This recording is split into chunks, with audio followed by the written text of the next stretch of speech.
President Obama is one step closer to having his $858 billion tax compromise with the Republicans become the law of the land. And right now, Nancy Pelosi is the only person in the world that can stop it.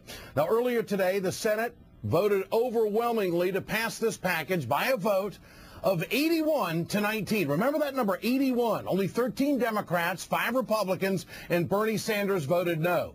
Now, the Senate's support for these tax cuts, I think, is pretty staggering.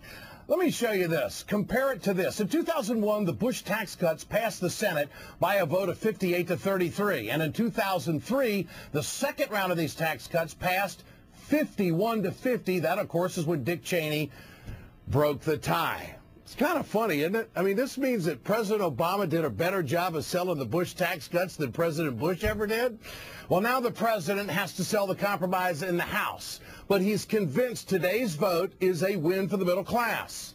I know there are different aspects of this plan to which members of Congress on both sides of the aisle object. That's the nature of compromise. But we worked hard to negotiate an agreement that's a win for middle-class families and a win for our economy. And we can't afford to let it fall victim to either delay or defeat. So I urge members of Congress to pass these tax cuts as swiftly as possible. All right. The House will vote on the Senate version of the package as early as tomorrow. Senate Minority Leader Mitch McConnell is warning the House, you better not tinker with this bill. If this agreement is not subject to being reopened. In other words, we have an understanding, and I hope that our friends in the House will understand that that's the best way to go forward. Simply pass the Senate bill, get it down to a president who supports the understanding. An understanding.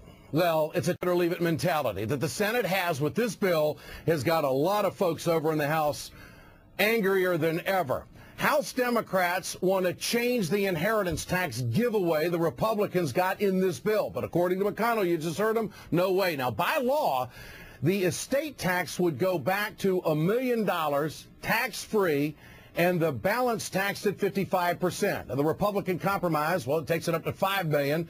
And the rest of the rate would go to 35%. Well, today's lopsided Senate vote and new polling is really putting enormous pressure on Nancy Pelosi and House members to get this bill through the House. Now, the new NBC Wall Street Journal poll shows that 59% of Americans support the deal and only 36% disapprove. So what's it mean? Well, I guess you have to hand it to the president. President Obama, he's done an outstanding job of selling this compromise to the Senate and to the American people. I just hope this $900 billion gamble works. I'm a 36%er tonight, folks. I will never trust the Republicans when it comes to tax cuts. I know where we're going to be a year from now and 2 years from now. But President Obama seems to have bought this talking point hook, line, and sinker. I am absolutely convinced that this tax cut plan, while not perfect, will help grow our economy and create jobs in the private sector. Oh, I hope so. Last week, House Democrats rejected this bill in its current form. And last night, the Democrats caucused again in the House, and they started to question the 2% drop in the Social Security tax rate.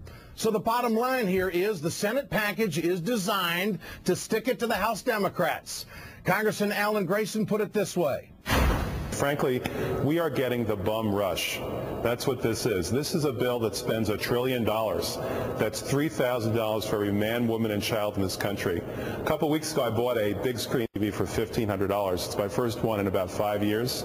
And I spent more than 2 hours trying to figure out which was the best big screen TV to buy, because $1,500 is a significant expenditure. Here we're talking about $1 trillion, $3,000 for every single one of us. And it's being forced through without a hearing, without a markup, without even a study of its economic effects. This is the bum rush, and I'm not happy about it. So, folks, that documents everything that has happened up to this point. I mean, the basics, okay? So if you don't grasp anything else about what is going on with this whole thing, just grab the next couple minutes here. Between the tax cuts and the spending bill, Congress is about to dump $2 trillion on your kid's credit card without so much as a hearing, no markup, no CBO score, no economic forecast. It is take it or leave it. Well, actually, it's a government takeover. Now, let's go back to the health care debate. How long did that last? 15 months? How many committees did it have to go through? 5. A reconciliation vote as well. I mean, they had hearings. They had votes. Oh, don't you remember when the righties were so uptight about the next provision of the health care bill? Well, we have to wait for the CBO score. But you see, we don't have any of that this time. And this is a hell of a lot bigger, and it's going to cost a hell of a lot more money than the health care bill. But you see, there's a difference. The righties are getting exactly what they want. They're getting the top 2% tax cuts, and they are getting the time frame that they want, and they're getting the estate tax giveaway. I mean, this is red meat to the righties. This, my friends, is not the democratic process. We have had on this program numerous elected officials in both the House and the Senate come to you and speak on the Ed Show and say this is not how it's supposed to work in Washington. But because we've got a Christmas holiday coming up, and because we've got this deadline, and because we can't really hold to our convictions from the campaign trail, we now have a gun to our head, and I'm speaking from a liberal perspective. We have to give the righties exactly what they want because they tell us that we're going to create jobs if we do what Bush did. I mean, I don't know how in the hell this got 81 votes. What is it about? Is it the pollution in Washington? Is it the special potion or the Kool-Aid they drink? What the heck is it? Folks, this is your government takeover right here. A very few number of people not going through the legislative process, not going through the due diligence, not doing the scoring to tell you exactly where this is all going to turn out. Trust.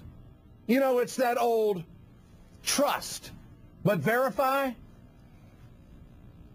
You can trust, but you can't verify. That is the intangible that we're playing with when we talk about kids and grandkids and their future, and we're so concerned about them. I'll say it. I said it last night. I'll say it again. I don't want to hear any Democrats go out on the campaign trail and tell the American people that you're really concerned about the deficit, that you're really concerned about the next generation. Oh, I know we've got this deficit reduction commission. You know what that is? That's the kill Social Security crowd. That's the kill the Medicare crowd. That's the kill Medicaid. That's the kill every entitlement program that is out there that Americans have already paid for. This is example A of what a real government takeover is all about. I swear to God, I'd never thought I'd ever see it in my lifetime, Washington act like this. But, you know, it's only $2 trillion. This is not the way our democracy is supposed to work. This is not fair. And we are being held hostage. And I don't even know if hostage is a strong enough word.